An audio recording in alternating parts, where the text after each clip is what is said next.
Olá, povo querido! Você que me segue aí no meu canal, gratidão profunda mais uma vez por você me seguir. E estou aqui hoje gravando o vídeo de uma forma diferente, né? Para oferecer para você o que há de melhor, né? No nosso Torpedo 365, tá bom? Então, quero agradecer você profundamente por estar aí comigo. Gratidão mesmo. Você que me segue, peço que você compartilhe o vídeo, que você deixe o like, deixe o seu comentário, assim ajuda o nosso canal a crescer, tá bom? Eu vou mostrar para você aquilo que a gente estava falando nesses últimos torpedos, né? Nós estamos estudando as 7 igrejas do Apocalipse.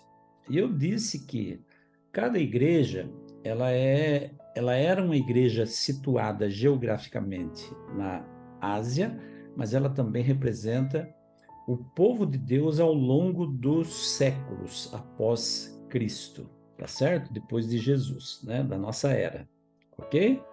Então veja só, eu vou mostrar para você agora um gráfico para você entender o que realmente eu estou dizendo, tá? Então, gente, nós já vimos até agora a igreja de Éfeso, tá vendo ali? A igreja de Éfeso. A palavra Éfeso significa desejável. Por quê? Porque era uma cidade da antiga Ásia, em que estava localizada numa posição muito privilegiada, que favorecia o comércio, favorecia o trânsito de turistas e tudo mais.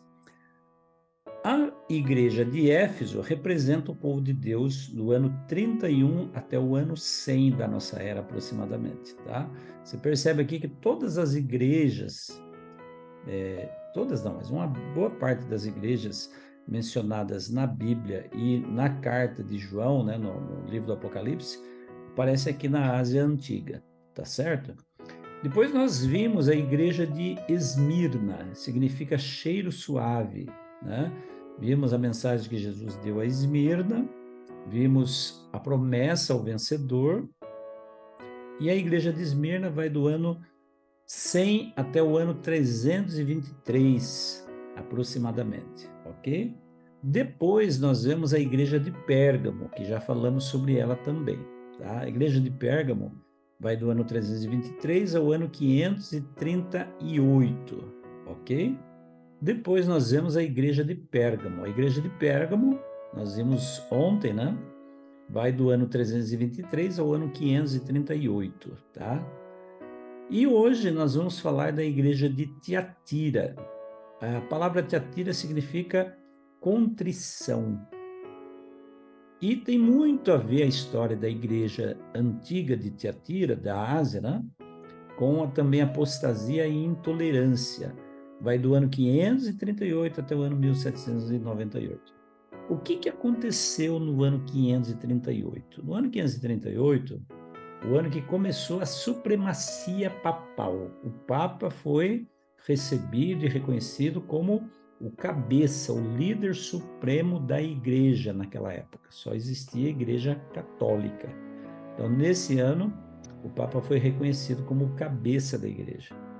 E essa situação durou até o ano de 1798, quando um dos generais do Napoleão, né, o líder francês, prendeu o Papa e levou ele exilado para a ilha de Santa Helena, ok?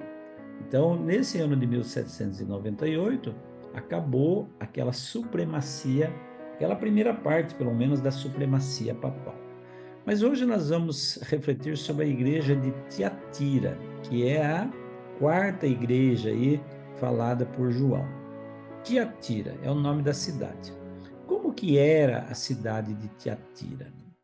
Algumas dicas aí para você conhecer o local, né, geográfico da igreja de Tiatira.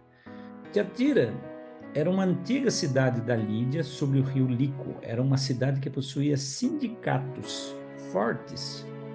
Veja, uma cidade avançada. Naquela época já havia sindicatos em Tiatira. Um dos mais fortes era o sindicato dos tintureiros, tá? E olha só que interessante, gente. Comercialmente falando, Tiatira era uma cidade próspera. abrigando indústrias de tinta, fábricas de roupas, cerâmicas e objetos de bronze. Tiatira tinha muitos templos dedicados a vários deuses. É uma cidade profundamente pagã e politeísta, ok? A marca dessa cidade era a idolatria e a tinturaria de tecidos. E a principal divindade a ser adorada era Apolo, que nada mais, nada menos era do que o deus Sol. A palavra Tiatira significa sacrifício. Qual era o recado de Jesus à igreja de Tiatira? Qual era? O Apocalipse menciona no capítulo 2, no versículo 25, né?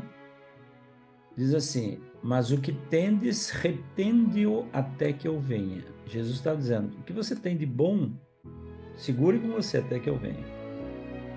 O que deveria ser retido? Tiatira, gente, era uma igreja corrupta, madura para o juízo divino. Apolo, o deus Sol, que era a divindade protetora de Tiatira, o culto ao imperador florescia em Tiatira. Os homens eram compelidos a confessar ao imperador romano como se fosse uma divindade. Aliás, os antigos imperadores e reis, né, eram chamados de deuses, né, era considerado como se fossem deuses. Essa era uma característica de Tiatira.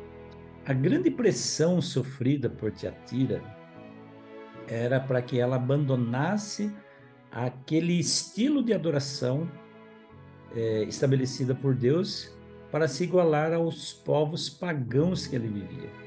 E a grande acusação de Deus a essa igreja é que eles toleravam Jezabel. Quem era Jezabel? O que significa, na verdade, tolerar Jezabel? Jezabel foi uma princesa pagã que casou com um rei judeu, né, chamado Acabe, e ela corrompeu a adoração do Deus vivo em Israel. Ela trouxe um outro estilo de adoração. Ela era inimiga de Deus e do povo de Deus. Praticava toda sorte de maldade, promovia a feitiçaria e a idolatria. Era uma perseguidora implacável dos fiéis adoradores do Senhor Deus Jeová. Na verdade, quando João fala que o povo de Tiatira tolerava Jezabel, ele estava falando não de uma mulher, mas de um sistema religioso que também tinha se corrompido. E um sistema religioso que tinha virado idólatra, estava contaminando a adoração do povo de Deus, não só naquela cidade, mas naquele período histórico, né, de 538 a 1798.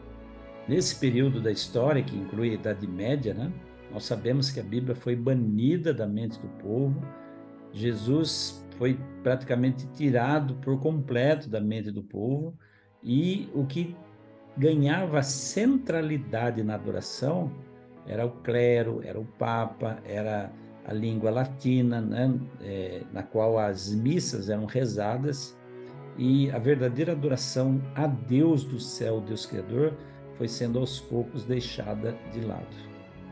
E qual era o apelo de Deus para essa igreja, né?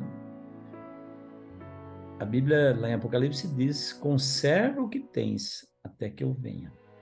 Ou seja, conserva aquela pureza que ainda resta em vocês até que eu venha. Então, olha só, conservar a pureza do Evangelho, a autoridade da palavra de Deus e conservar Cristo como o único mediador entre Deus e os homens. Essa era a mensagem central ali de Deus para aquela igreja geograficamente situada na Palestina, na Ásia, aliás, né?